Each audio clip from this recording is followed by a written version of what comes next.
I can confirm that the live stream has started. Okay, thank you. Good morning. Welcome to this virtual meeting of Tamar Bridge and Torpoint Ferry Joint Committee. Before consideration of today's business, I will outline the protocols for the meeting. Today's meeting is being live streamed to the public via Microsoft Teams and is also being recorded. When members are speaking, they may choose to use their video. If the Council's live stream fails during the meeting and we cannot share the proceedings, I will adjourn the meeting so that access can be restored. If the issue cannot be resolved, I will hold the meeting and the remaining business will be conducted at a future date. If a member experiences a technical issue, I will adjourn for a short period to try and re-establish their connection. As I call members to speak, I will remind you to switch on your microphone. If for some reason you cannot be heard by the Democratic officer, we will advise you. The vote will be taken by roll call and the result announced by the Democratic officer. Members must be present for the duration of this discussion on each agenda item in order to be able to vote. Where a member has declared a non-registrable interest, a disclosable pecuniary interest, or interest by virtue of any trade union membership in a matter, they must leave the virtual meeting. Their departure will be confirmed and they will be invited to rejoin the meeting at an appropriate time. To confirm, the procedure for today's meeting is that the members of the committee who wish to speak on an item should indicate by typing X in the chat box. Before we move on, I want to share the news that Paul Davey is retiring. Sadly, this will be his last meeting with us today. Paul has been the ferry manager for the last 5 years and has led the ferry operations through some very tough times.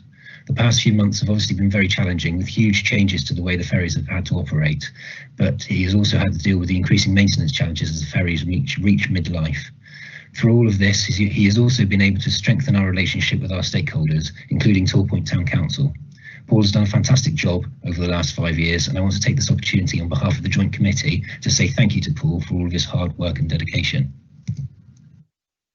Before we start today's business, I'll ask the Democratic Services Officer to ask the committee members to confirm they are present and state their electoral division. Thank you. Councillor Brown. I'm present. Good morning. I represent Newquay Central, Cabinet Member for Transport. Thank you. Councillor Buchan. Hello, yes, I'm present. Councillor Pam Buchan. I'm Plymouth City Council and represent Honick Norwood. Thank you. Councillor Coker. Present. I represent Devonport Ward in Plymouth, Cabinet Member for Strategic Transport Infrastructure Planning and Highways. Thank you. Councillor Lennox Boyd. Morning, I'm Sheila Lennox Boyd for Saltash North, Cornwall Councillor. Thank you. Councillor Davis. Good morning, I'm Gary Davis, the Cornwall Councillor for Torpoint East. Thank you. Councillor Dreen. Good morning, present Councillor Jonathan Dreen, Plymouth City Council, representing Budshead Ward and the City Council. Thank you. Councillor Holly. Good morning, Derek Holly, Saltash East Ward. Thank you. Councillor Leaves. Yeah, Councillor Michael Leaves, representing Cumstock Radford Ward, Plymouth City Council. Thank you. Councillor Tamlin. Thank you. Sam Tamlin, Cornwall Councillor for Saltash West. Thank you. Councillor Wheeler. Good morning, yeah, George Wheeler, Plymouth City Councillor for St Buda Ward. Thank you. I can also confirm we have the following officers present. From Tamar Crossings, we have David List, General Manager, Andrew Vallance, Richard Cole, Mark Meredith and Paul Davey. We also have Jamie Wright, Accountancy Team, Cornwall Council, Vicky Fraser, Service Director for Transport, Cornwall Council, Geraldine Baker, Cornwall Council's Finance Team, Paul White, Cornwall Council's Finance Team, Mike Schilliber, Cornwall Council, Hannah West, Plymouth City Council, Adrian Trim, Plymouth City Council, David Callanter, Plymouth City Council, and today's meeting producer is Angela Saunder and myself, Rowena Brebner, Democratic Officer, Cornwall Council. Thank you, Chairman. Okay, thank you. Agenda item 1 is apologies for absence. Do we have any apologies? We do not have any apologies, Chairman. Okay, thank you. Item number 2 is election of joint chairman for Plymouth for 2020-21.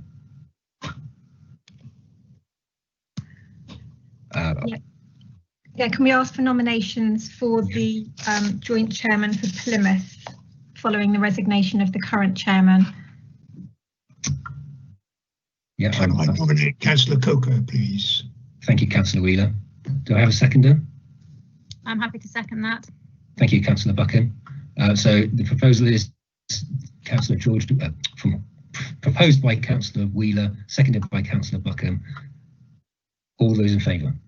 I'll do a roll call vote, Chairman. Councillor Buchan, can you indicate if you're in support, against or abstain? In support. Councillor Coker? For. Councillor Dreen? For. Councillor Leaves? For. And Councillor Wheeler? For. Thank you, that's unanimous, Chairman. Thank you, Irina, and congratulations to Councillor Coker. Thank you, Chair. Okay, item agenda number 3, declarations of interest. Do we have any declarations of interest? I'm going to just leave it a couple of seconds. Okay, it doesn't appear we've got any declarations of interest. So agenda item number 4, minutes of the meeting held on the 11th of September 2020. I'm happy to propose that from the chair. Can I have a seconder, please? Happy to second, Chair, Councillor Brown. Thank you, Councillor Brown. Now, I'll do a roll. Yeah. I'll do a roll call vote, Chairman. When I call your name, please indicate if you are for, against or abstaining. Councillor Brown? For. Councillor Buchan? For. Councillor Coker? For. Councillor Lennox Boyd? For.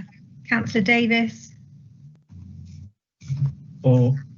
Councillor Dreen? For. Councillor Holly? For. Councillor Leaves? For. Councillor Tamlin? For. And Councillor Wheeler? For. Thank you, that's unanimous, Chairman. Thank you very much. Next item is public questions. I don't believe we have any public questions. Can I confirm that? I can confirm there are no public questions, Chairman. Thank you. Okay, item number 6, General Manager's Quarterly Report. I'd like to bring in David List. Thank you, Chair. This is my quarterly report for the period August to October inclusive. The narrative covers the Torpoint Ferry, first of all, some significant issues affecting this period. Members will remember we've had issues with the counterweight gantries for the Torpoint Ferry liner.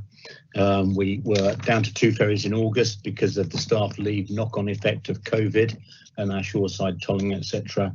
And also we are lagging recruitment process due to COVID, which I'm pleased to say we're now up to speed with. Also had some issues with some of the electronic systems on Tamar in the period. So availability, as reported in 2.4, was below our target, but taking into account the fact we didn't have the gantry available to run the 3rd ferry, we still hit 99% of the 2 ferries we had available. Traffic volume down, as you would have expected, 13.5%. So that sort of ties in with the 85%-ish traffic we were expecting for this period in the financial model. And the 12-month traffic compared to the previous 12 months was a quarter down on the equivalent period the previous year. While we're on ferry operations, there is something quite nice to report, that the ferries will feature in Rick Stein's new series on his cooking in Cornwall, and so every weekday from the 4th of January, the ferry will feature on the intro section of that program. So that's every weekday for 3 weeks, and also one of our supervisors is featured on the 14th of January. So it's a bit of nice positive PR for the ferry operation. I'll send an email round to members and officers just giving those dates again. Report there covers the chain gantries between paras 2.8 to 2.12. The liner gantry was problematic, and because of COVID-19 took us a long time to get sorted because of the lead time in getting manufacture in particular. But we're now well placed to address the other gantries, and we're looking at a programme for not only replacement of the sheaves in those gantries, but also the structure of them. So we're looking to replace the gantries in synchronisation with the next 3 ferry refits, which start in 2023. Bridge operations, pretty good numbers there. just below target availability, but we had a cluster of breakdowns, unusual cluster of breakdowns, which affected that. So we're just below the target availability of 99.5%. Off-peak, just above target, which is good. Obviously, we've had the curb works going on, some Saltash tunnel maintenance, so that has affected availability. Toll lane availability, above performance target, which is good. Again, like the ferry, traffic volume down on previous equivalent period, 10.8% at the bridge, and 12-month period down about a quarter, like the ferry. Bridge recoating contract progressing well. Curb project is now being finalised, and I'm pleased to say we opened the pedestrian cycle lane earlier this week, and that will be open now until the resurfacing next year. The resurfacing has already been pushed to the right on the programme, if you like, for 3 years, but the intention is to get that progressing from spring next year, and that will obviously have effect on lane availability. I've previously reported about some issues with one of our supplementary cables, and we are continuing to monitor that, and we're looking at a short-term arrangement to take some load out of it until we can do a permanent fix. So officers are working with our structural term consultant on that. Antisocial behaviour incidents, this came out of our parapet review earlier this year. So we have sent a questionnaire to about 70 residents who are in the very local area to the bridge structure. Waiting for those responses back. Already got, I think, about 20% back.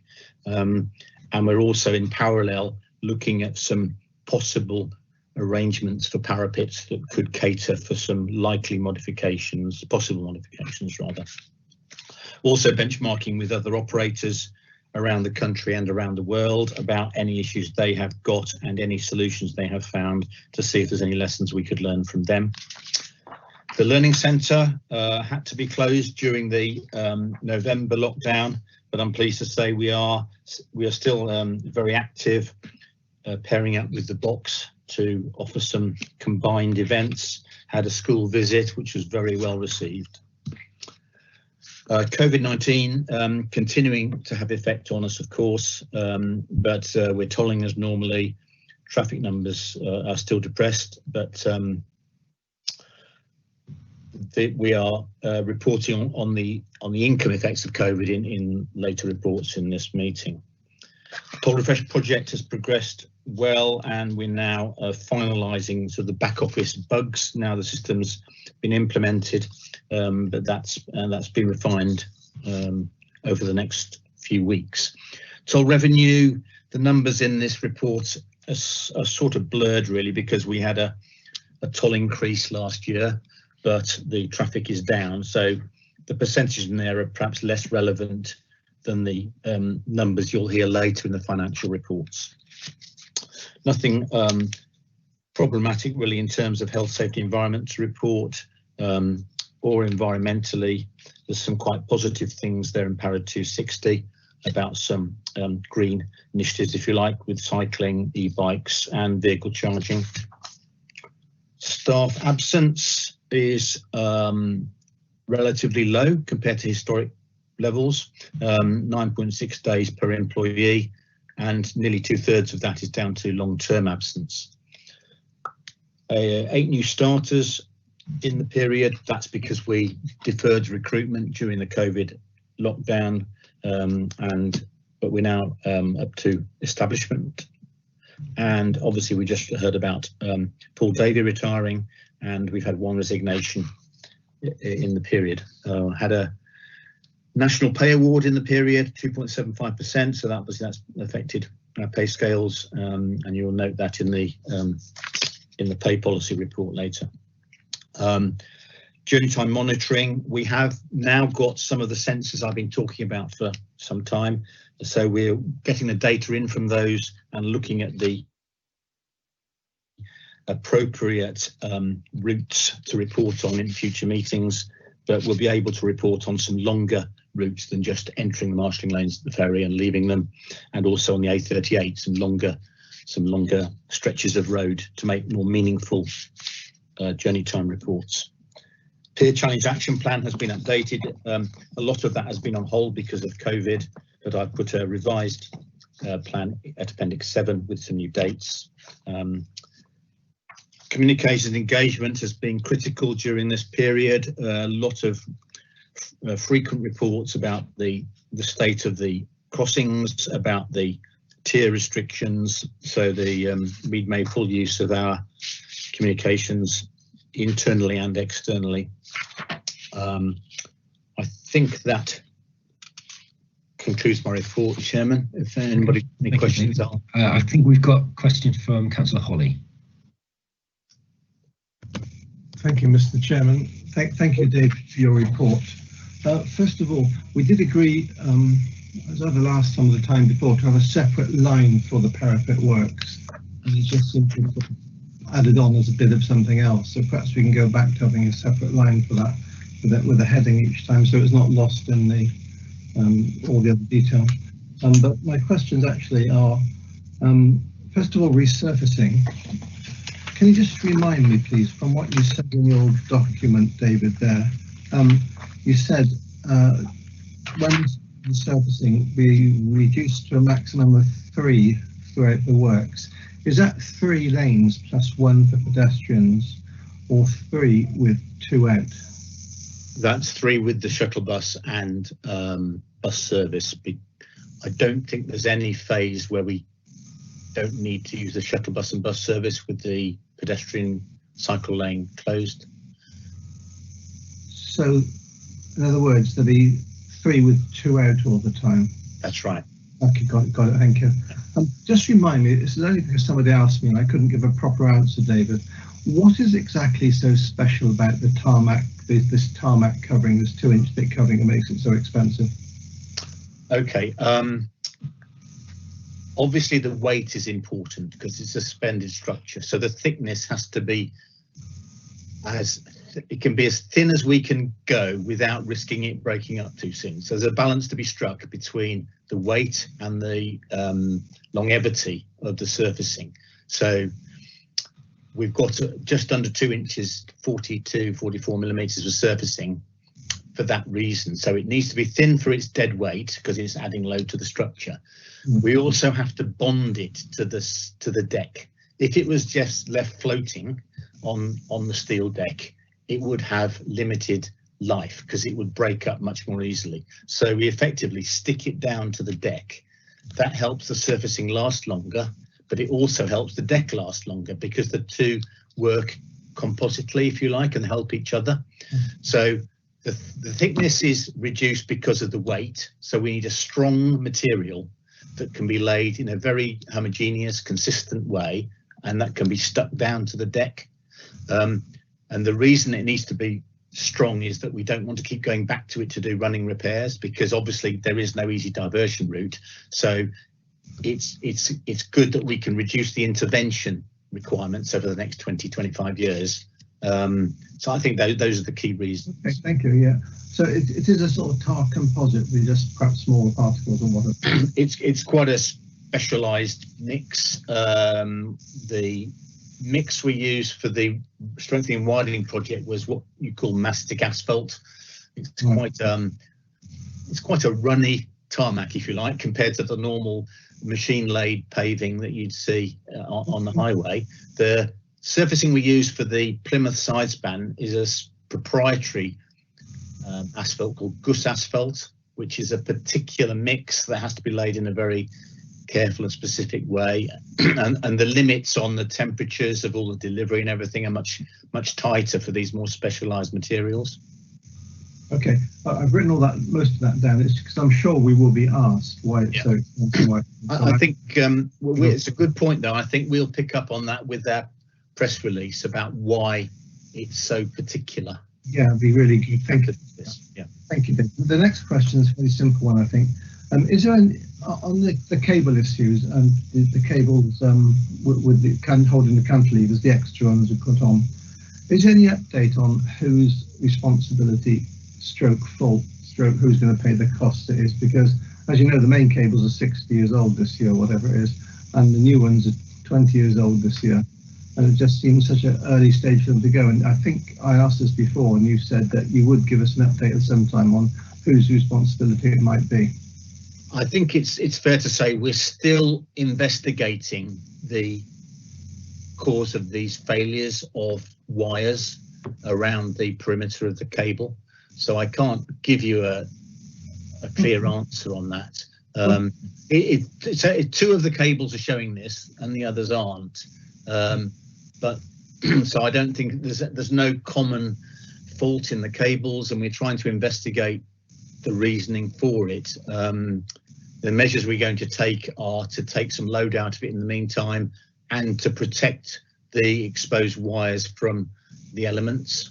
I don't know, Richard Cole is on the call, so on the meeting, so I don't know if Richard could add a bit for us here. Yes, please. Morning all, thanks. I think Davey's covered that reasonably well. It's hard to say at the moment exactly what the cause is. Those cables are 20 years old, and I think we'll have a difficult job going back to the manufacturer to sort of point the finger of blame at them. The important thing is actually finding out why it's happened and what we could do possibly to prevent it happening to others. Okay. It may have been a manufacturing defect, which hasn't shown itself for 15 or 16 years. Okay, just seems such a short time, Richard. And in the next paragraph, David, you say that considering options for a cable replacement scheme within the next 3 to 5 years, would you be replacing all the cables or just the faulty one? Unless we find out something else, it's only the ones that are showing distress. I don't know if Richard wants to add anything to that. No, I mean, just to add that, essentially it's not a design issue because the other cables aren't showing it. We've done some analysis to look at the mechanism of how those wires have broken. We've taken samples of broken wires, they've been sent for lab analysis. So we've looked at the ends of the broken wires and the composition of the metal to establish how the wires are broken. It's not fatigue, so it's not a design issue. So it's not fatigue in the true sense that that wire has bent and bent and bent and eventually broken. It's probably a combination of corrosion and water ingress.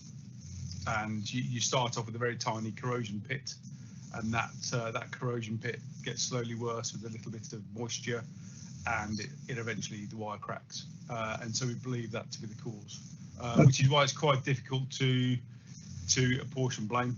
And I don't think we really want to be apportioning blame. We just want to, resolve it for the best. Personally, Richard, I'm very much in favour of apportioning blame. This is our costs into the future. I just think it's wrong that cables have lasted 60 years and appear to be in perfect condition and waterproof, and these are 20 years and enough. I think as a manufacturer myself, but of course I'm not able to do that. David, can I ask you another one? Thank you for that, Richard. It's a very simple one. I found the stats on this last time. I didn't get round to asking it. I found, and I just can't find them this morning, how many breakdowns on average occur on per kilometre it was of a trunk road like the A38. And it's not very many. And for the length of bridge we have, we seem to have an extraordinary number of breakdowns per kilometre. I just don't know why it is. Why do you think it is? Yeah, we get around 150 a year on our less than a kilometre, and I can't give you a clear reason why that might be. The traffic going eastbound will be potentially in a stop-start situation where quite often vehicles will break down in a stop-start situation rather than when they're running sweetly at 50 or 60 miles an hour down the A38. I've got no other particular answer for you. I don't know if my colleagues who run Mark Meredith might have any view on that, but there's no 2 per kilometre or something. There's no profile of. I don't think our profile of vehicles that use the bridge is particularly different from the rest of the highway, but I think it's the discontinuous running, probably as much as anything. I don't know if Mark's got any view on that. I think it's Mark Meredith here. Yes, we've often wondered this, and I think the first thing to say is that there are breakdowns in other parts of the network. And it's just that we'll probably go unnoticed. These do happen fairly regularly, and one of our service contractor Tonkin, who do a lot of the recoveries for the RAC in the southwest, would also say that it is actually quite common. What they tend to say is steady state conditions. So if you're on a motorway or a road and you're going along at 60, 70, 80 in one of the higher gears, you tend not to suffer. It's when you have a discontinuity, i.e. a roundabout or where you slow down, which is why the numbers on A roads tend to be higher, because they've got more junctions and roundabouts. One of the things we often see is vehicles start to come to a halt just after they've travelled westbound over the roundabout at the bridge office. And again, that's one of those factors we feel. Of course, traffic does and does break down approaching the plaza, stop start, which is why one of the reasons why we try to keep smooth flow. Many years ago, we used to get an awful lot of cars breaking down from Saltash car auctions, and they come back over the bridge. That doesn't seem to be the case. We are seeing lower numbers of breakdowns, but we're also seeing other examples of breakdowns. So load shedding, bits falling off vehicles, and this isn't your older cars. It can often be quite new cars or loads off the back of a vehicle. But yeah, I don't think it's peculiar to the Saltash Tunnel or ourselves. I think it's just a peculiarity of people slowing down from 60, 70 miles an hour. Thank you for that, both of you. And it must be just me, because I got caught twice in the last month and a half, once going west in the middle of the bridge and once on the north tag lane. We have had a few more breakdowns in peak periods as well, which tend to amplify their effect as well. And of course, with the works that we've had on with the curb works, sometimes it's been a little bit more difficult to get the area safe for our vehicles to get in there as well. So it has amplified those things. Okay. Thank you both of you. And David, just one last thing. If we can have Michelin catering on the ferry, can we have it on the bridge as well? Perhaps some decent burgers being sold to make some extra money. Thank you. Okay, I don't know what that. I don't understand that comment. We've got Councillor Wheeler, I think, was first, and then Councillor Buckham, and then Councillor Davis. So I'll bring in Councillor Wheeler first. Thanks, Chair. I was just going to ask about the toll refresh project. This is on page 14, paragraph 2.42. The task was completed ahead of time and was largely successful. What were the unsuccessful aspects, please? I'd like to ask Andrew to answer that, if that's okay, because he's got the detail. Yeah, no problem. We've still basically got up to about 50 identified bugs. Some of them are quite minor in the way that, for instance, you have to put the full 19 digits tag number in to find a unit, rather than a shortened version that we're used to. Extra button presses that are necessary and delaying the process. Other bits are to do with the migration. The construct of the first statement run would be one of those, where we've had 3 files instead of the usual one generated, and some timing issues on the automatic DD runs, where we've had to manually override those. So just little bits and pieces of glitches rather than anything substantial. But the contractor is working hard to resolve those, and we've had in the last 2 weeks another 2 major updates to the system to cure a lot of those issues. I should point out that there are a couple of key outstanding items still remaining from the project. One is the installation of lasers to allow us to have bi-directional traffic recording. That will help just from us on a statistics point of view, and analysing westbound traffic as well as traffic coming through the toll booths, and help the control room with their tidal flow allocations. and finally what we're calling the business intelligence component, which is basically a big data analysis tool, which will really let us drill down into the behaviours. Okay, thank you. Okay, thank you. Thanks very much, Chair. Okay, thank you, George. Councillor Buckham. Thank you, Chair. David's done a splendid job, and I think he was reading my notes because he mostly answered all of the things that I wanted to ask about. I do have one or two left, but I also wanted to make a couple of comments, if that's okay, Chair. I wanted to say that I really appreciate the work that's being done around the parapets and the antisocial behaviour, because actually you've reported more than I expected after the circumstances of this year. So it's really good to hear that you're also surveying the residents and all the rest of it. So I'm looking forward to when we can see what the outputs are from that and what we can consider there. I also wanted to say well done for the work on the Heritage Centre, and it's brilliant that there's getting such positive experiences and reviews. I sometimes see negative comments on Facebook about the Heritage Centre, so I'm really pleased that this, that shows up those comments, I think, for what they are. I was going to ask how you're going to report the new sensor data, but you've already said that you're going to be looking at how you're going to report that, which only leaves two questions, one of which was about the electric increase, and I just use of electric in the chart. Where is it? It's on it's Appendix 2. You've got the gas and electric consumption. I just wondered what was going on. The gas always makes sense because it's seasonal, but the electric's sort of been steadily increasing, and I just wondered why. Maybe it's just lighting, or maybe it went down because of COVID or whatever. And then I have one other question up, which I'll just give you, which is actually relates back to the minutes. We had in the minutes that the KPIs would be reviewed at this meeting, and that we would, as members, look at that. So that hasn't come to the meeting. So I just wondered if you could update on when we'll do that work. Thank you, Councillor Buckham. Well, thank you for those positive comments about the Learning Centre and the parapet ASB issue. On the electricity, I mean, Davey is looking at that carefully. I think some of that is seasonal, as you say, but we're trying to drill down into the components of our electric. I think the gas usage, as you can see, is pretty low and makes a lot of sense. But we're trying to drill down into the electricity usage to see if we can make some economies, because I don't think we're totally on top of the power management in the offices, and obviously the street lighting's an issue we want to address. With regard to the KPIs, you're absolutely right, and we do want to have the new KPIs in the business plan for next year.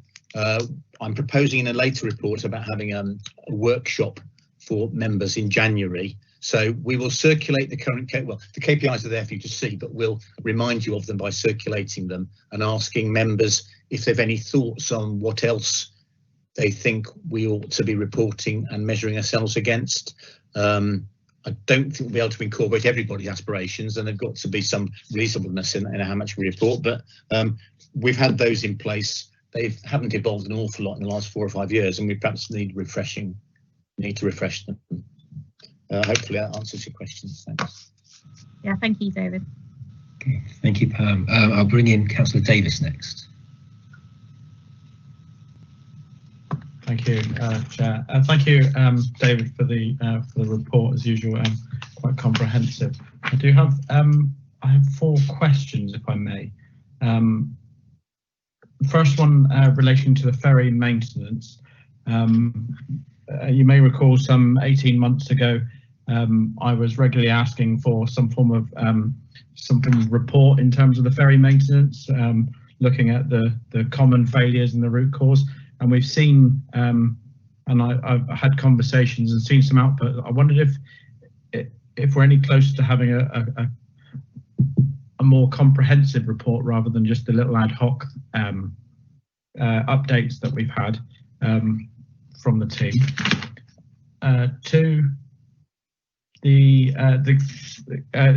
was interesting to understand where we are with the chain gantries, and I've had a couple of conversations via email with Paul, Davey, and yourself around the current the wooden covering of the gantries. So with the works that are being undertaken and the remedial action, when can we expect to see those gantries looking less like a building site I'm very conscious that they have been open, some of them for a few years now, because of the fixing arrangements. So I knew that there was some form of scoping exercise being looked at to see how they could be put back together.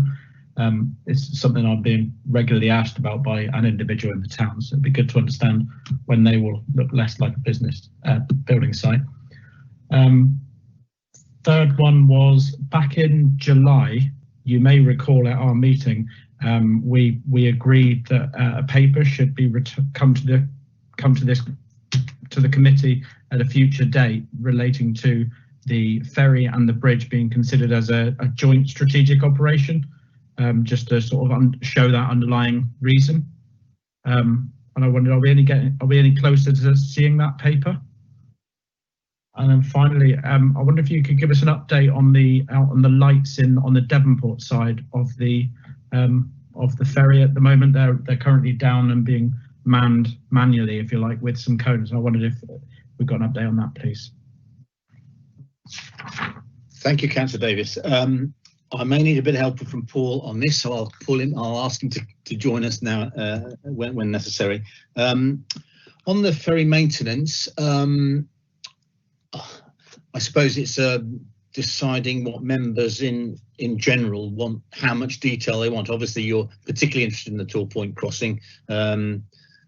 We can maybe distill out the types of faults, or whether you'd like a one-off report just to give a more narrative about the sort of things that go wrong, and put them into categories. I take on board your feedback, and we can either add some meat to the current style or generate another appendix. I mean, at the moment, the appendix just, which is, I think, Appendix 1, isn't it, that shows the percentage of scheduled crossings achieved, and it's got a statement next to each dip about why that has happened. I'm not sure. So perhaps you want to give me if you want to give me your thoughts in an email or something about the sort of things you'd like reported on, and we'll see what sort of task that is and how we can distill it out to be useful for everybody. I'll send you a table on that one. Sure, yeah, thanks.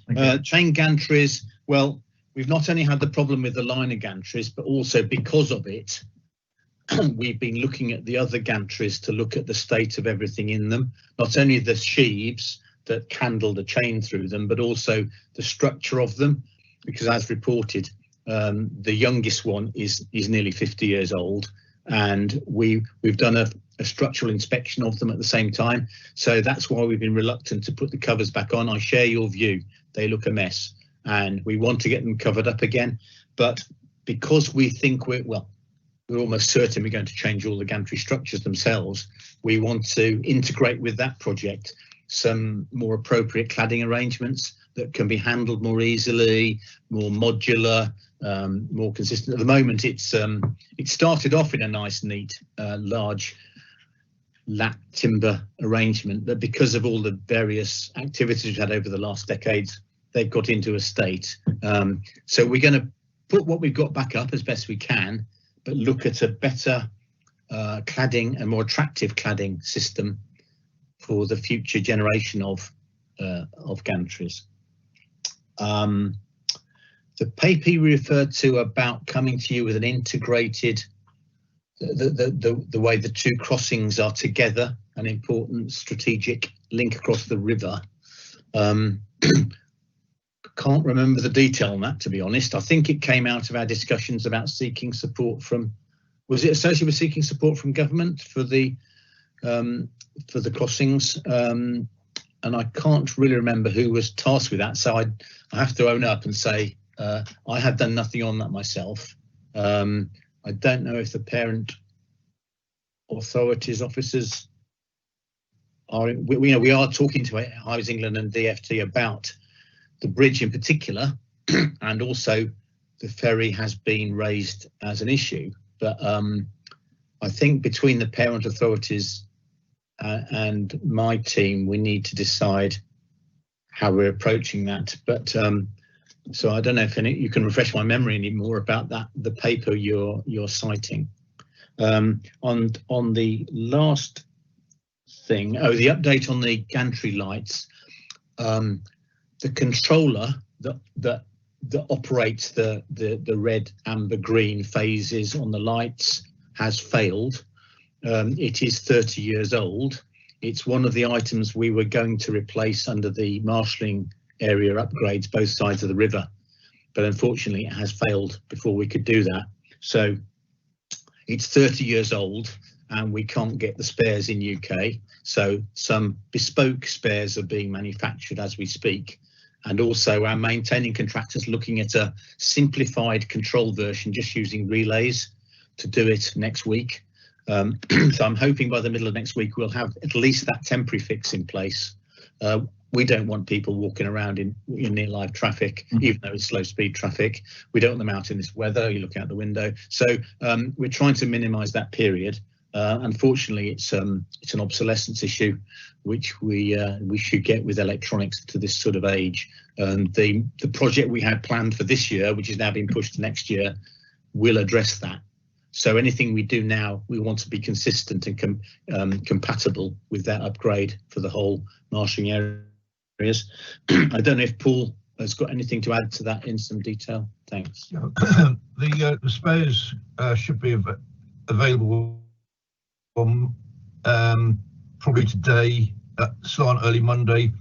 Orion are planning on being on site Monday, commissioning first thing Tuesday. So by Tuesday, we should have the red-green option on the front gantry. There are no issues associated with highways structured on the Devonport side of the river, because the A374 is actually Pottery Quay. And as David said, they're going to get replaced as part of the traffic management project. Just waiting on Cornwall Council electrics, highway electrics, to match the sort of component list associated with the drawings, so we can move that forward and have the various discussions on direct award, competitive tender, and all the rest that we have to go through because of this strange position we live in. Thank you. On the gantries, then, I appreciate you say we're gonna put them back up, the wooden covering, if you like, back up when we can. Does that include the forgive me, the one as you're looking down to the ferries from the Torpoint side, the one on the left hand side that's been out, I think probably for the best part of 4 years since I've been a councillor, it's been uncovered, it feels like. I'm just keen that we could be 5 or 6 years away from seeing that complete as part of a new gantry installation. Yeah, at the moment, Gary, a lot of those panels are beyond economic repair. Where they can be repaired, they have been. As Dave said,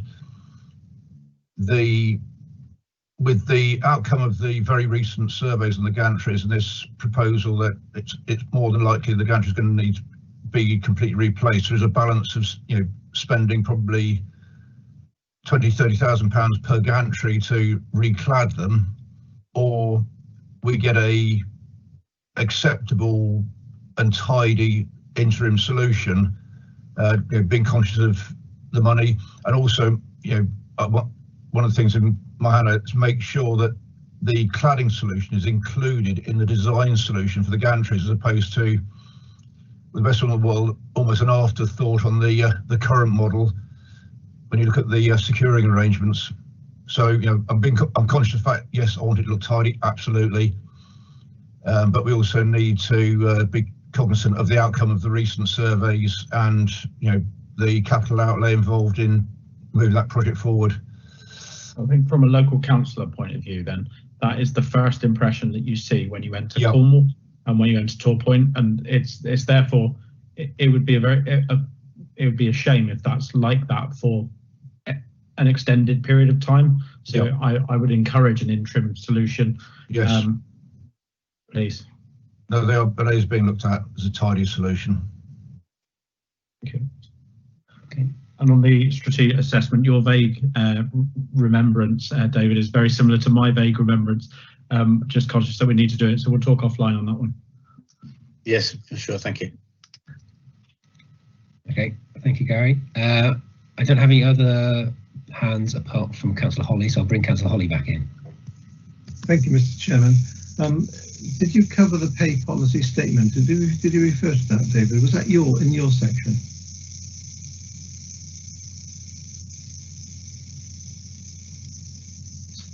I'm trying to remember where it is, Councillor Holly, in the.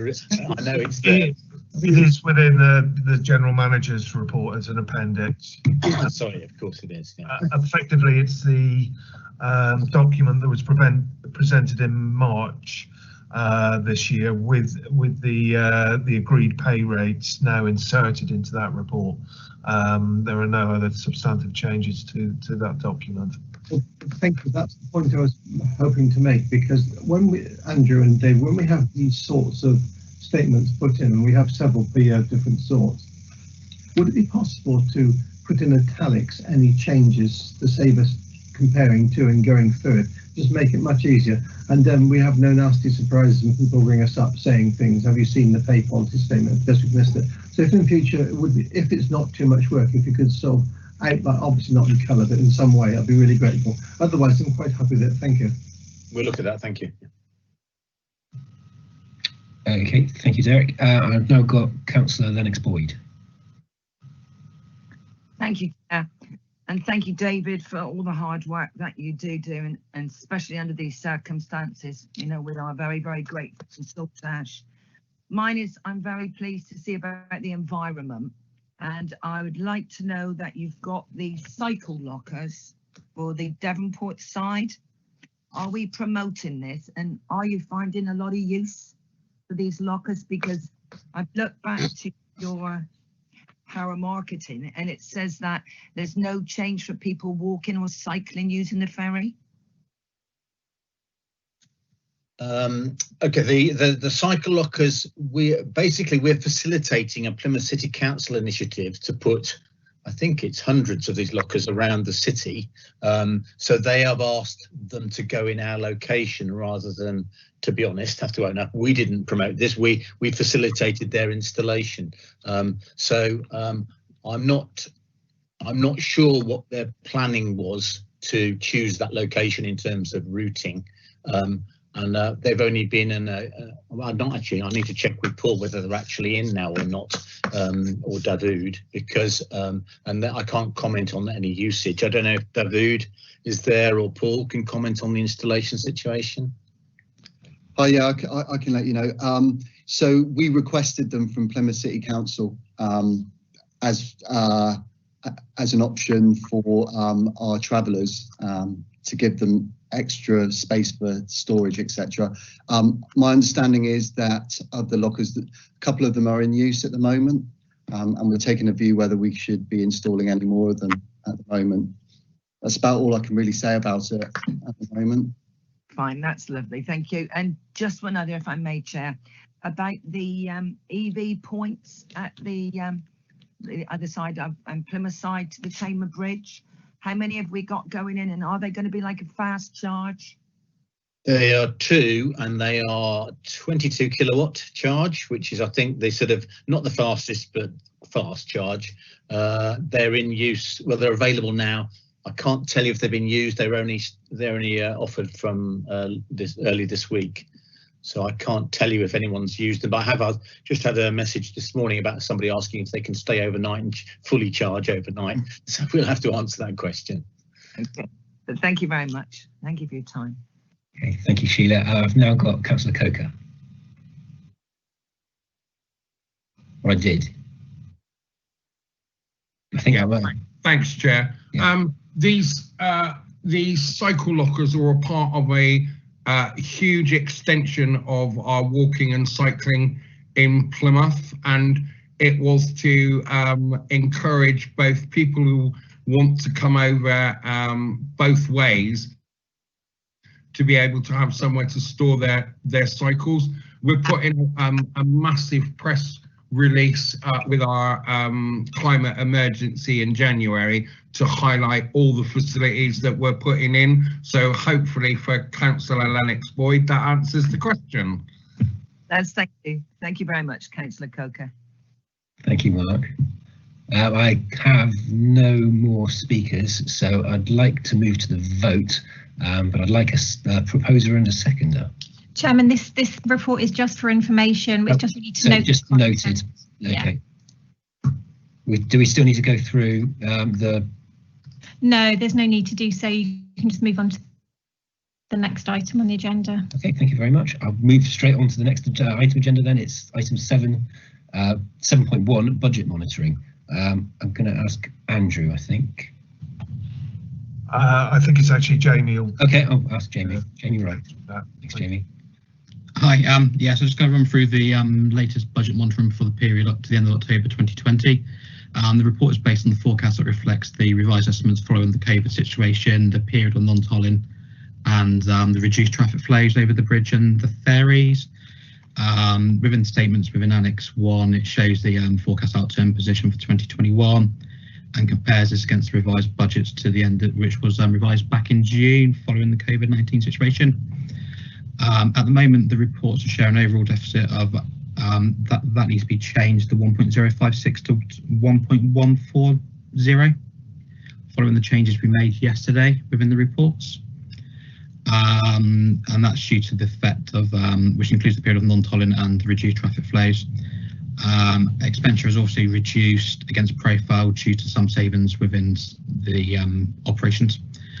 Within capital, we're showing a actual to date of £4.2 million against a revised forecast for the year of 8.359 million. And for the reserve position to the end of March 2021, we're sharing a surplus of 2.129 within our forecast. And that's a change from a deficit position previous report of just over 400,000. The main differences in this position is due to the forecast grant of £2.657 million we're going to receive from central government within the year. This grant is calculated based on 95% of the approved budgeted income compared against actual income, and the shortfalls paid at 75 pence per every pound. And there is a deduction for any savings we make on expenditure as well within the period as well. The purpose of the report is to provide the Joint Committee with a quarterly update on the financial position and the financials of the undertaking. The revenue position within Annex 1 shows a revenue position for the period covering April through to October 2020 and a full year forecast to the end of March. Currently for the bridge, there's a current variance of £285,000, which is a favourable variance to date. The main areas of underspends which show favourable variances are the premises cost of £140,000 due to a reduction in repairs and maintenance. Bridge painting and toll equipment are both reporting favourable variances of £71,000 and £47,000 respectively. And there is a current favourable variance within the Learning Centre of £52,000. Moving on to the ferry, we're currently forecasting a favourable variance of £254,000 to date. The main areas are a favourable variance within employees related costs of £96,000. Then we move on to the ferry maintenance, showing a favourable variance of £76,000 to date. Marine gas oil was shown a favourable variance of £18,000. And within other supplies and services, we've got a favourable variance of £66,000. The net saving cost within the organisation was carrying some of the vacancies earlier on, but we're now fully up to staffing following the and that's highlighted within the General Manager's report. Moving on to the corporate cost centre, they're showing a slight adverse variance of £10,000. That's mainly due to an adverse of £28,000 of make charges, which is partly offset against an unspend on consultants. Moving on to the income, there's an overall profile budget to date of an adverse variance of £2.5 million to date. The main areas against the revised budgets are cash tolls and concessionary tolls are showing an adverse variance of just under £750,000. Tag account, it's got an adverse variance of £66,000, and the other income we're reporting a adverse variance of £167,000. The other line, which is making up just over the £2.5 million adverse events today is the loss of income from central government, which has got an adverse variance of 1.55 million today. The reason for this is the grant for the loss of income we applied jointly between Cornwall Council and Plymouth City Council for the period April through to July 2020 totaled 1.653 million. But the good news is that it was received at the end of November, and that will be reflected within the next period. Moving on to capital, that the details are contained within Annex 2 within the Joint Committee's capital programme. Expenditures to date is currently totaling £4.2 million, and the expenditures to date are within these following areas. So we've got the bridge curbing units and waterproofing improvements came to just under 1.5 million. The bridge protective coating was a further 662,000 today. The toll system upgrade came to £165,000 cost today. The bridge structure and maintenance is at £52,000 actual. The ferry refit number 2 is coming in at £1.783 million actual to date, and the bridge office development is at £59,000. Moving on to our outturn position for the reserve at the end of this year, with a revised estimate for the COVID situation, the period of reduced traffic levels, the period of non-tolling, and confirmation that we have received some of the grants from central government for the loss of income. We're looking at a surplus balance at the end of the year within our reserves at 2.129 million. But it is a caveat that the outturn position forecast is heavily dependent on post-COVID-19 traffic levels. But the Joint Committee will continue to be updated on the traffic levels on a regular basis. Okay. So that's pretty much the end of the budget. Thank you, Jamie. I've got one question from Councillor Wheeler. Thanks, Chair. It's not one relating to figures. On paragraph 4 on page 54, we've got a record of the relevant previous decisions. Are the decisions of Plymouth City Council not seen as relevant? I'm not sure that one's for Jamie. I don't know if any of the other officers would like to. Councillor Wheeler, Andrew Valence, yes, they are relevant, and clearly that's my oversight in constructing the report. I do apologise.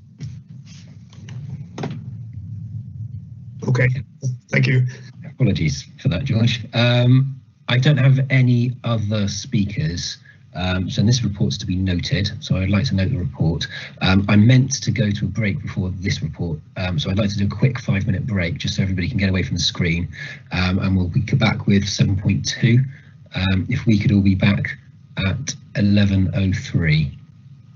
Oh, sorry, Councillor Holly.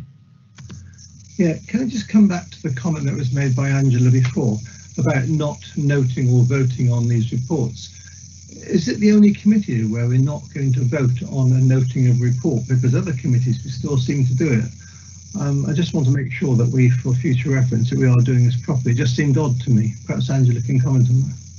I'll come in, Chairman. It's Rowena Brebner. Yes, there is no need to vote on a noting report because there's no decision to be made, and that's why you would vote on a decision, and noting isn't one. I'm really pleased about that. I can take that to other committees. Thank you very much indeed. It does make things faster, doesn't it, Derek? It does indeed. Thank you for your help. Okay, so I'll give us another minute. I'll say 11:04 if we can be back by then, and we'll see you all in a minute.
Rowena, are you there?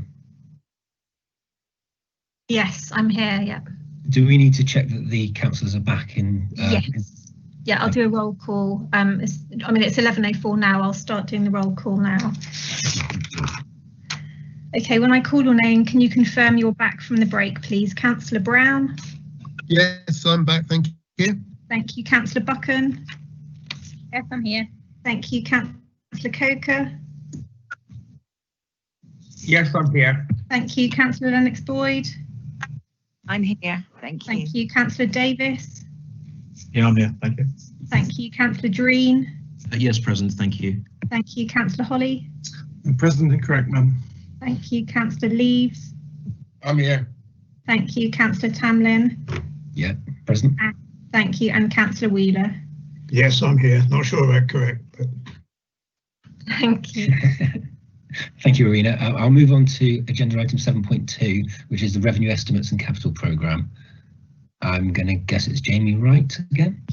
You are correct, yep. So just move on to the next one, which is the 21-22 revenue estimates and the long-term forecast to 24-25.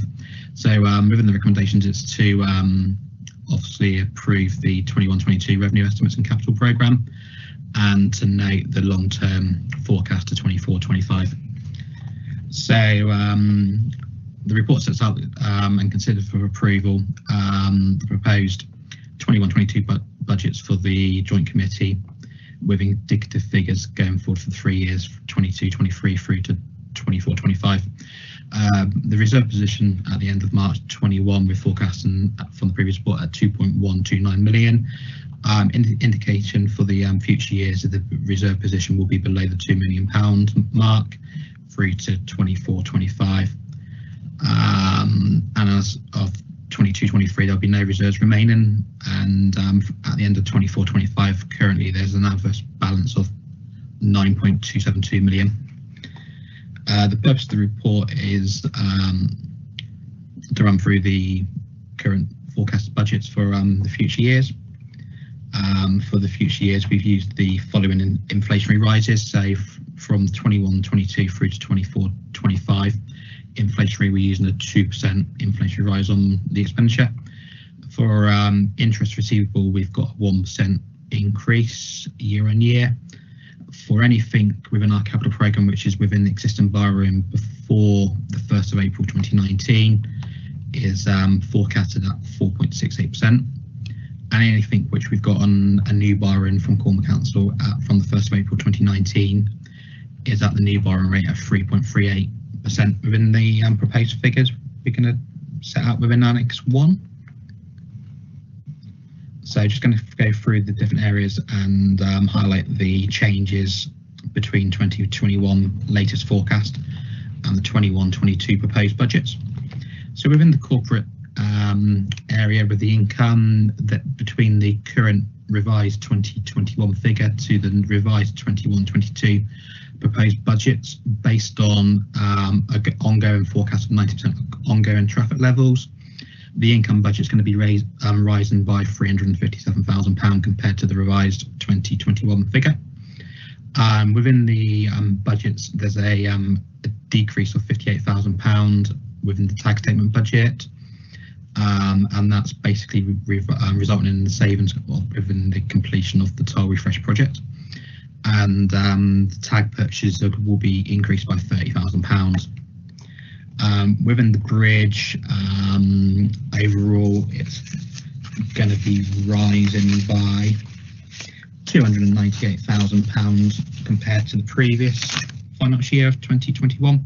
The main increases are £72,000 in relation to the toll cash handling and £96,000 in relation to the tolling equipment. And there's an increase of £27,000 relating to the bridge and gantry inspections. In relation to the ferry, there's a overall increase between 2021 revised and 21-22 of £158,000. The main changes are there's a reduction in agency staff of £77,000 following the direct recruitment of multiple workers vacancies within the ferry. There's a £35,000 increase in employee costs due to reduction in agency staff. There's a £51,000 on repairs and maintenance for buildings and ground maintenance, and there's a £58,000 increase for ferry maintenance. The proposed capital programme is shown within Annex 2 of the report. For 2021, we're anticipating a revised total of 8.359 million, which was a decrease of 3.765. The main changes are as follows: there's 230,000 additional expenditure for the completion of the bridge protective coating. We've reprofiled the ferry traffic control system into 2021 at 900,000. The bridge curb units and waterproofing improvements was of £303.4 million was moved from 1920 and reprofiled into 2021. And that's a similar situation for the toll system of £559,000. That's reprofiled from 1920. There's additional costs in relation to the ferry refit of £380,000. There's a movement of £200,000 related to the parapet works into 21-22. And the bridge resurfacing works of £6 million has also been reprofiled into 21-22. Going forward for the reserve balances on a year-by-year basis going forward, at the end of March 21, we'll be starting with a reserve balance of 2.129, which we're currently forecasting. At the end of 21-22, the reserve position for the joint committee for the budget will be at £515,000. And then going forward into 22-23, the forecast outturn position will show a deficit position of 1.852 million, and future years that will increase the deficit position to 9.272 million in 24-25. Okay. Thank you, Jay. Okay. Thank you very much. I've got a question from Councillor Holly. Thank you, Mr. Chairman. It's a fairly simple one, I think. Well, on 2.6, you talked about the 72,000 increase in toll cash handling. How can we be charged an extra 72,000 for handling the toll cash, which we compared to last year? During the 2021 budget, we've reprofiled the budget and reduced the forecast due to a period of non-tolling. So for April and May, we don't have no toll, so that would have reduced the actual cost and the forecast we had. But I'll pass you on to Andrew to probably answer a bit more detail. Yeah, the comparison is with the revised budget for this year. So we had an immediate saving of £60,000 whilst the toll contractor furloughed his staff for the April and May period of non-tolling.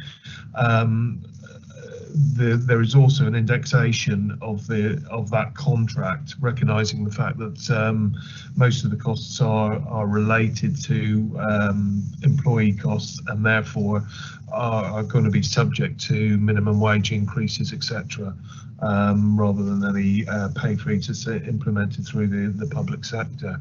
So on both those elements lead to that level of increase. Thank you. Thank you, Andrew, and thank you for that. But it would be helpful for members of the public reading if this could be briefly outlined when we get these substantial increases. If it's just sort of 5, 10, or 15, when it comes to 70, 80, couple hundred thousand, really is helpful to have a very minimal explanation. Thank you. Appreciate that. Okay, thank you, Derek. I've now got Councillor Wheeler. Thank you, Chair. I had 3 questions about the capital programme. First one is, I think, just procedural. The parapet works are shown in the future programme, not approved as yet. We're going to be discussing this at our next meeting, I think, and Mr. List referred to some preparatory work in his report about surveying or a questionnaire for local residents. Can I assume that if we decide not to proceed with capital capital works to the parapet, then that just comes out. Do we have to take a conscious decision to remove it, or do we have to take a conscious decision to put it in, please? I don't know if Andrew wants to. David. I'll answer, Andrew. I think it's not in the approved programme, so it can be taken out without any other governance issues. If we want to do anything, then we will have to get approval for it. So we'd have to go through some governance approval process to actually do the work if we want to. Okay, that's fine. Thanks, Chair. Sorry, George, can I just stop you because I think Geraldine put her hand up as well. Yeah, just to reiterate really what David has just said, it would require a business case to be brought forward to be approved to move it into the approved capital programme. Okay, thank you. Sorry, George, go for it. Thanks very much. Then the next thing I wanted to ask about was the bridge access improvement phase 4, which is also in the future programme, not yet approved. Can I ask what that is, please? I'll have to pass on to Andrew or David on that one. I think probably both myself and David will defer to Richard Cull, who can describe the intentions of that project. Thanks, Richard. That's okay, it's come to me. Thanks. Essentially, over the last few years, we've been improving general access around the structure. When the bridge was built, they didn't really think about maintenance, future maintenance, how we carried out some of our essential maintenance tasks. So what we've found ourselves doing more increasingly to get to key areas of the structure is to have to put up scaffolding. It's actually far more efficient and far safer to have permanent access. So a few years ago, we had 3 phases improving the access around the structure.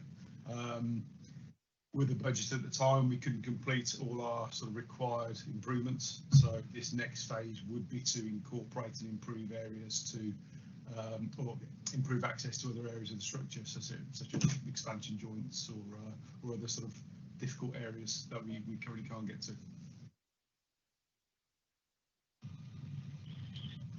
Thanks for that, Chair. So it's access for maintenance purposes, not access for vehicles or transport purposes.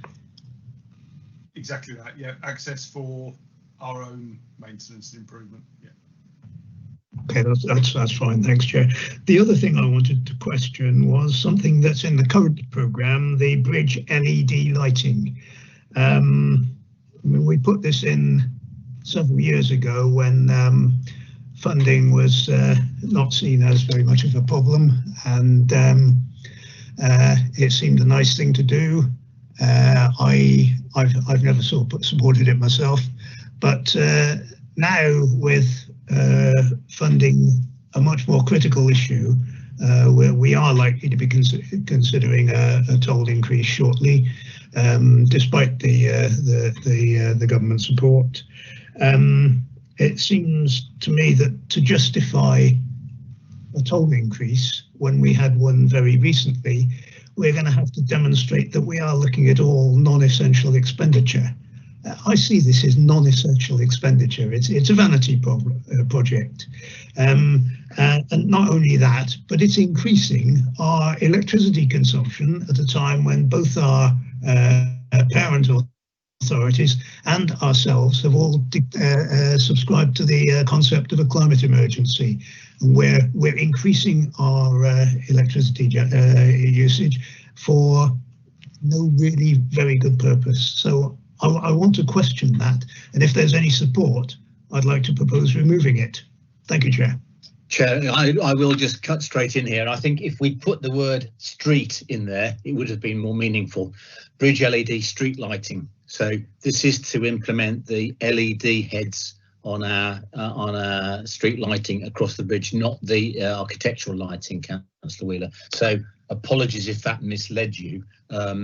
And also I would say that one of the reasons that has been delayed is because it now looks like not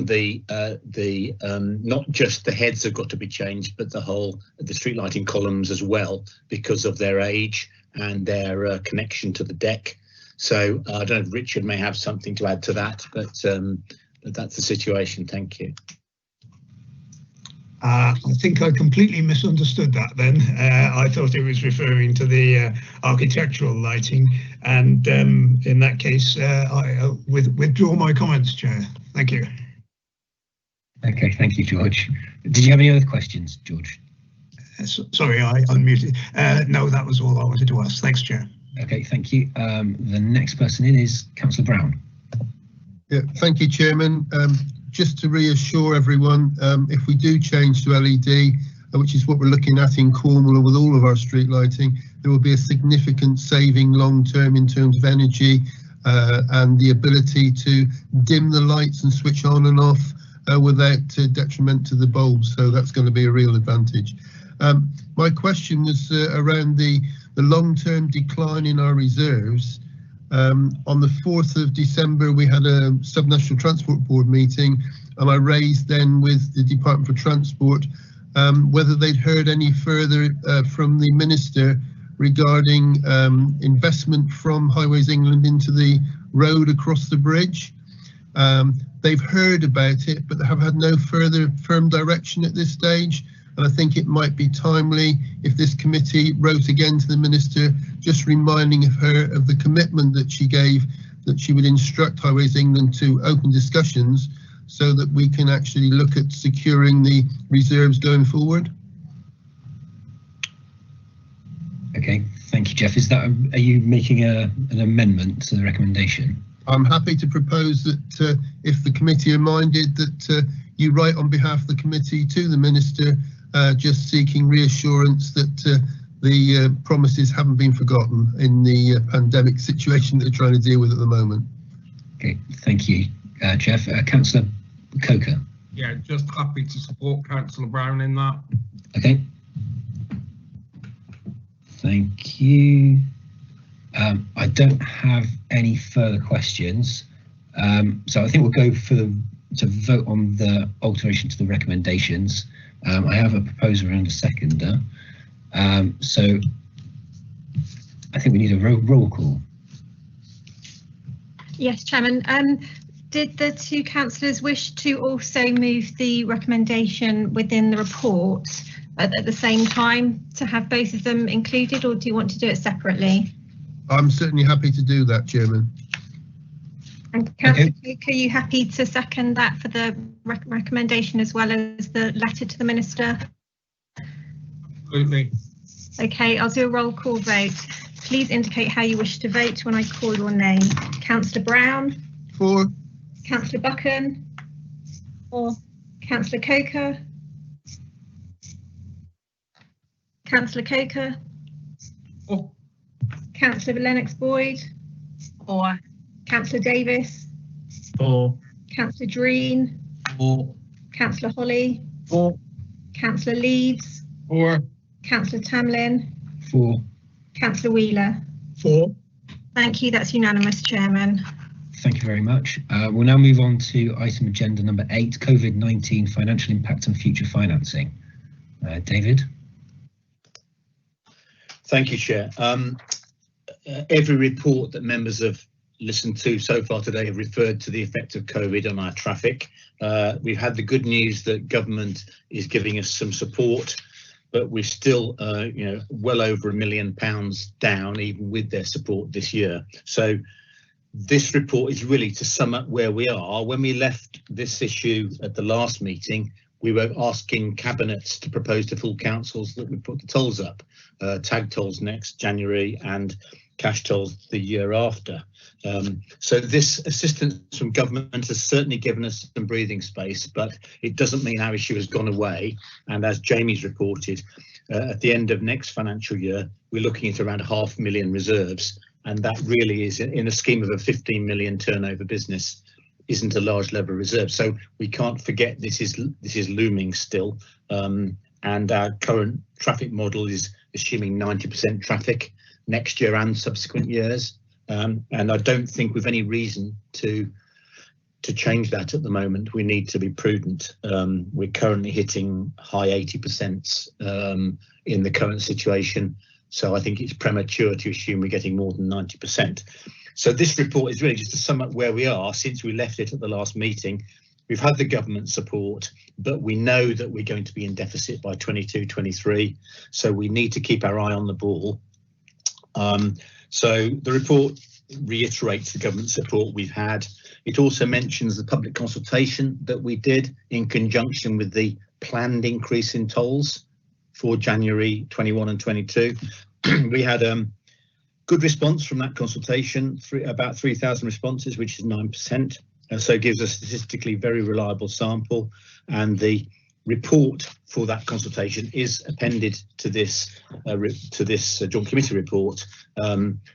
There's quite a lot of material in there. The headlines are there in para 2.7, but discuss this with the joint chairman, and we believe it's best to discuss the detail in that in a workshop forum rather than at this meeting, because we can then go into a lot of detail. I am proposing that we have a member officer workshop in January. I think we need to do it that soon, really, because the situation, the lead time for rectifying, for addressing this is significant, as you all know. So I am asking members to consider their attendance at the workshop in mid to late January, and I think we'll want to cover not only the financial position and the consultation outcome, but also the future financing and how we address that, how we shift from our previous strategy of increased tag tolls January 21, cash tolls January 22. Obviously that can now shift to the right, but we need to work out how our strategy, now we know we've got some government support. We also need to update where we are, as Councillor Brown just said, we need to update where we are with support from Highways England, Department for Transport, to see if that's actually going to be a significant element of our strategy or not. So I think that is really the thrust of my report, Chairman. Happy to answer questions. Okay, thank you. I don't seem to have any questions. So I'm just delaying just in case somebody changes their mind. Yeah, Councillor Holly. Yeah, thank you, David. In reference to the workshop, apart from other things, the public consultation which you carried out, which is very interesting. Before we get to that workshop, can we do some stats, please, on what degree of confidence we can have in the statistics there, and what the margins of error, for example, for example, that I don't think there's ever any in the whole history of stats any margin of error that's less than plus or minus 3% on any of these surveys. So, you know, that would negate quite a lot of the things that you've looked at in this report. So could we have that sort of as part of it, you know, what can we actually take as important to discuss and what do we just really disregard unless it occurs and occurs year after year? I'd be grateful if you could do that. Thank you very much. Yeah, Councillor Holly, actually on one of the bullet points on the on page 85 gives a confidence level error. So the sample size we got at the 95% confidence level gives a margin of error of plus or minus 1.65%. That's statistical language, and I'm afraid it's several years since I looked at these sort of numbers, so I can't tell you exactly what that means, but the research power marketing telling me that is a high confidence level. So I'll discuss with them how we explain that in general terms. Thank you. I think that's 1.65% on each side, isn't it? So, okay, Councillor Wheeler. Thanks, Jerry. Yeah, I agree. It'll be best to discuss the detail of the consultation at the workshop. I do have some concerns about the questions we asked about how leading they were and whether there was sufficient explanation of what the consequences were, but I'm happy to go into that at the workshop. I know it was the same consultation paper that we used for the previous exercise back in 2017. I think the circumstances this time were different, but we had no time to change the consultation paper, so I accept that it was perhaps not quite perfect from my point of view, but I'm quite happy to not to go into detail now. Thanks, Chair. Okay, thank you, George. Okay, I'll move on to the recommendations then. One, that the report is noted, and two, a member officer workshop is held on January 2021 to review the findings of the public consultation and review the financial position. I'm happy to propose that from the chair. Can I have a seconder, please? Happy to second, Sam. Thank you, Mark. That's Councillor Coker. We need to hold a vote. Rowena? Yes. Oh, sorry, Rowena. Councillor Wheeler's put an X in the chat box again. No, I was going to second it. That's all. Okay, thank you. Okay, when I read your name, please indicate how you wish to vote. Councillor Brown? For. Councillor Buchan? For. Councillor Coker? For. Councillor Lennox Boyd? Sorry, For. Thank you. Councillor Davis? For. Councillor Dreen? For. Councillor Holly? For. Councillor Leeds? For. Councillor Tamlin? For. And Councillor Wheeler? For. Thank you. That's unanimous, Chairman. Thank you, Rowena. Okay, we're moving on to agenda item 9, which is any other business. I have none, so I believe that is the end of the meeting. So thank you everybody for attending, and have a good week and Merry Christmas. Thank you, Chairman. Thank you, everyone. Thank you. You too, Chairman. Thank you. Everyone.